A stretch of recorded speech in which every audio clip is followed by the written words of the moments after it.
இனிய புத்தாண்டு நல்வாழ்த்துக்களோடு இந்த 2025ஆம் வருடம் இனிய வாழ்வது என்ற நம்பிக்கையோடு அடியெடுத்து வைக்கப் போகிறோம். 2024ஆம் ஆண்டில் கிரகங்களோட மாற்றத்தால் பல இன்ப துன்பங்களையும் கடந்து வந்த நீங்கள் பல எதிர்பார்ப்புகள் மற்றும் ஆசைகளோடும் கனவுகளோடும் இந்த 2025 அடியெடுத்து வைக்க போறீங்க. குரோதி வருடம் மார்கழி மாதம் 17ஆம் தேதி 1/1/2025 புதன்கிழமை பிறக்குது. உத்திராட நட்சத்திரம் தனுசு ராசியில இந்த ஆங்கில புத்தாண்டு பிறக்குது. குரு பகவான் ரிஷபத்துல வக்ரம் பெற்று சஞ்சரிக்கிறாரு. செவ்வாய் கடகராசியில வக்ரம் பெற்று சஞ்சரிக்கிறாரு. கும்பத்துல சஞ்சரிக்கக்கூடிய சனியை கடகத்துல சஞ்சரிக்கும் செவ்வாயோட பார்க்கும் விதத்துல தான் இந்த புத்தாண்டு அப்படிங்கிறது தொடங்குது. பிறந்திருக்கக்கூடிய இந்த 2025வது ஆண்டு மிகவும் முக்கியத்துவம் வாய்ந்தது. இந்த ஆண்டுல 3 முக்கிய பெயர்ச்சிகள் அப்படிங்கிறது இருக்கு. சனி பகவான் மார்ச் 29ஆம் தேதி கும்ப ராசியிலிருந்து மீன ராசிக்கு பெயர்ச்சி அடைகிறாரு. மே 14ஆம் தேதி குரு பகவான் ரிஷபத்திலிருந்து மிதுன ராசிக்கு பெயர்ச்சி ஆகிறாரு. மே 18ஆம் தேதி ராகு கேது பெயர்ச்சியும் இருக்கு. முக்கியமா இந்த 3 கிரகங்களின் பெயர்ச்சியையும் சேர்த்து இந்த 2025ஆம் வருடம் மேஷம் முதல் மீனம் வரை இருக்கக்கூடிய 12 ராசிக்காரர்களுக்கும் எப்படி இருக்க போகுது, என்னென்ன பலன்கள்லாம் கிடைக்க போகுது, வேலை, தொழில், கல்யாணம், குடும்பம், செய்ய வேண்டிய பரிகாரம் என்ன, எந்த விஷயத்துல எச்சரிக்கையா இருக்கணும் அப்படிங்கிறத விரிவாவே தெரிஞ்சுக்க போறோம். மேஷ ராசிக்காரர்களுக்கு இந்த புத்தாண்டு எதிர்காலத்துக்கான மாற்றங்களை தரக்கூடிய ஒரு ஆண்டா இருக்க போகுது. மேஷத்துக்கு இந்த வருடம் 7.5 சனி அப்படிங்கிறது ஆரம்பிக்க போகுது. வரக்கூடிய மார்ச் 29ஆம் தேதி நடக்க இருக்கும் சனி பயிற்சியின் மூலம் சனி பகவான் உங்க ராசிக்கு 12ல் அமர்ந்து விரயச்சனியை கொடுக்க போறாரு. அதுபோலவே இந்த வருடத்தின் முதல் 6 மாதங்கள்ல உங்களுடைய ராசிநாதன் செவ்வாய் நீச்சம் பெற்றும் வக்கரம் பெற்றும் பலவீனமான நிலையில இருக்கிறாரு. 7.5 சனி நடக்கும்போது தொழில் விஷயங்களிலும் வேலை சார்ந்த விஷயங்களிலும் சற்று கவனத்தோடு இருக்கணும். சனி பகவான் மேசராசிக்கு 10க்கும் 11க்கும் லாபாதிபதி அப்படிங்கிறதால உங்களுக்கு கெடுபலன்கள் அதிகமா செய்ய மாட்டாரு, குறைச்சுதான் தருவாரு. 9 கிரகங்கள்லயும் சனி பகவான் மட்டுமே ஒருவருக்கு அஷ்டம 7.5 சனி நேரங்கள்ல பொருளாதார சிக்கலை கொடுத்து பணத்தோட அருமையை புரிய வைக்கக்கூடிய கிரகம் அப்படிங்கிறதால வேலை சார்ந்த விஷயத்துல கவனமா இருக்கணும். மேஷராசிக்காரர்கள் குரு பயிற்சியின் மூலம் உங்களுக்கு சாதகமற்ற 3ஆம் இடத்துல குரு பகவானுடைய மாற்றம் இருக்கிறதால இந்த வருடம் முழுவதுமே தொழில் வியாபாரத்துல உங்களுக்கு சாதகமற்ற பலன் தான் கிடைக்கும். தொழில் சார்ந்த விஷயங்கள்ல ரிஸ்க் எடுக்காம சனி பயிற்சிக்கு பிறகும் குரு பயிற்சிக்கு பிறகும் மேசராசிக்காரர்கள் இருக்கிறது நல்லது. அரசனை நம்பி புருஷனை கைவிடும் கதையா சில விஷயங்கள் மேசராசிக்காரர்களுக்கெல்லாம் நடக்கும். அதுவும் 30 வயதுகளில் இருக்கக்கூடிய இளைய பருவத்தினர்களுக்கெல்லாம் வேலை சார்ந்த விஷயத்துல கவனமா இருக்கணும். உங்களுடைய தெளிவான சிந்தனைகளுக்கு முட்டுக்கட்டை போட்டு உங்களுடைய மனதை மாற்றி வேலையை பறிக்க சனி முயற்சி செய்வாரு. எதிர்கால திட்டமிடுதல்களில் இளைஞர்கள் எல்லாமே கவனத்தோடு இருக்க வேண்டிய வருடம். அதே நேரத்தில் இளைஞர்களுக்கு எதிர்கால நன்மைக்கான மாற்றங்களையும் கொடுப்பாரு சனி பகவான். இருக்கு இடத்தை விட்டு வெளியே சென்றீங்க அப்படின்னா ஒளிமயமான எதிர்காலம் காத்துக்கிட்டு இருக்கு அப்படிங்கிறத அறியாம தயங்கி ஒரே இடத்துல இருக்க வேண்டாம் அப்படிங்கிறத தான் சனி பகவான் உங்களுக்கு அறிவுறுத்துவாரு. மேசராசிக்காரர்களுக்கு முதல் 4-5 மாதங்களுக்கு மிகப்பெரிய வளர்ச்சி, பொருளாதார ரீதியான முன்னேற்றம், குடும்பத்தில் ஒற்றுமை, பதவி உயர்வு, தொழில் வளர்ச்சி அப்படின்னு எல்லா விஷயங்களுமே பெரிய அளவில் சாதகமாகவும் யோகமாகவும் இருக்கும். இந்த 2025 சனி பயிற்சிக்கு பிறகு 7.5 சனி காலத்தின் தொடக்கமாக அமையுது.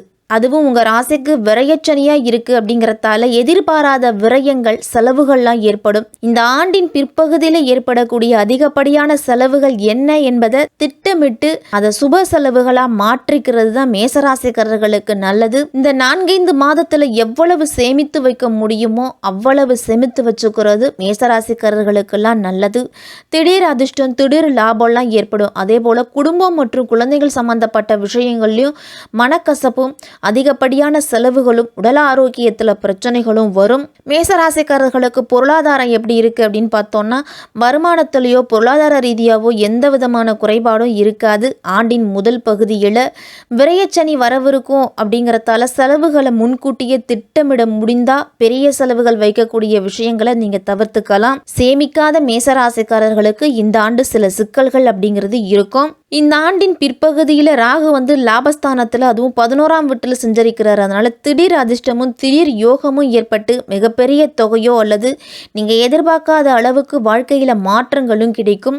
மேசராசிக்காரர்களுக்கு ராகு கேது பேச்சியால் முன்னேற்றம் அப்படிங்கிறது உண்டு. பூர்வீக சொத்து, குழந்தைகள் சம்பந்தப்பட்ட விஷயங்களில் செலவுகள் அதிகரிக்கும் அப்படிங்கிறதால இந்த விஷயத்தில் கவனமாக இருக்கணும். தொழில் வேலை வாய்ப்புலலாம் எப்படி இருக்கும் அப்படின்னா, அலுவலக வேலைக்கு செல்லக்கூடியவர்கள்லாம் கடின உழைப்பும் நேர்மையாகவும் இருக்கும் பட்சத்தில் இந்த ஆண்டு உங்களுக்கு பதவி உயர்வு, சம்பள உயர்வுலாம் நீங்கள் எதிர்பார்த்தபடியே இருக்கும். தொழில் வியாபாரம் செய்கிறவங்களுக்கெல்லாம் மிகப்பெரிய வளர்ச்சி அப்படின்னு இருந்தாலும் அவ்வப்போது ஒரு சில பிரச்சனைகளும் இருக்கும்.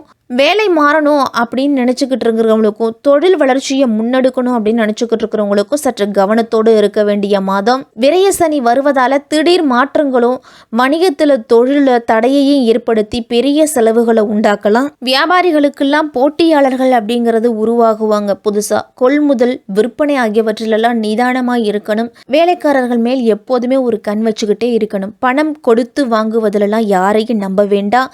கைப்பொருள் மேலே கவனம் இருக்கணும்.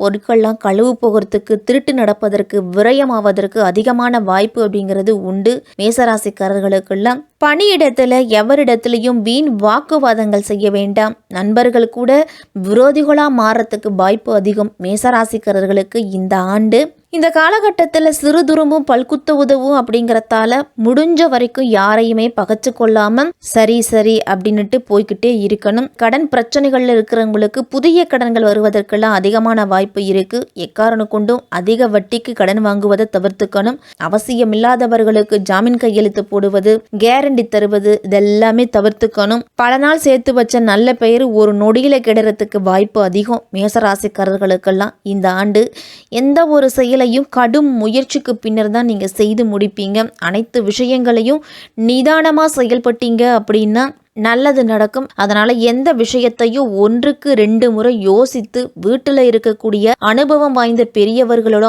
ஆலோசனை செய்தும் முடிவு எடுக்கிறது தான் உங்களுக்கு நல்லது.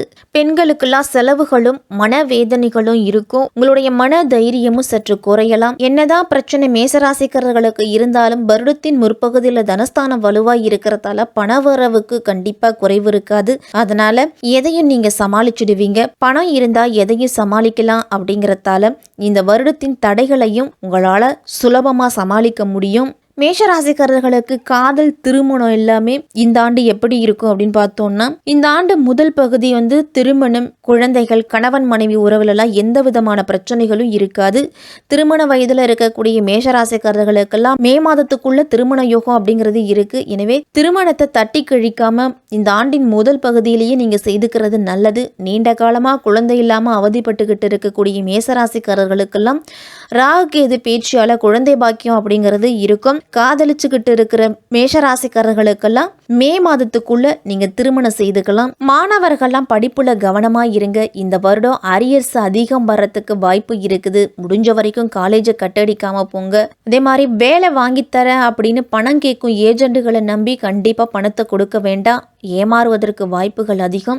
எந்த ஒரு விஷயத்தையும் 10 தடவை யோசித்து செய்யுங்க. தொழில் சம்பந்தப்பட்ட சிக்கல்களில் எதாவது சனி மாட்டி வைப்பார். அதனால எல்லா விஷயத்திலையும் அவசரப்பட வேண்டாம். மேசராசிக்காரர்கள் நல்ல வருமானம், மிதமான லாபம் இருக்கும் காலகட்டத்தில் ஓரளவு தொகையாவது சேமித்து வைக்கணும், முதலீடு செய்யணும் அப்படிங்கிறதுல கவனத்தை செலுத்தணும். குழந்தைகள் விஷயத்துல கனிவோடு இருப்பது எவ்வளவு முக்கியமோ அவர்களை கண்காணிப்பதும் கட்டுப்பாட்டோடு வச்சிருக்கிறதும் அவசியம்.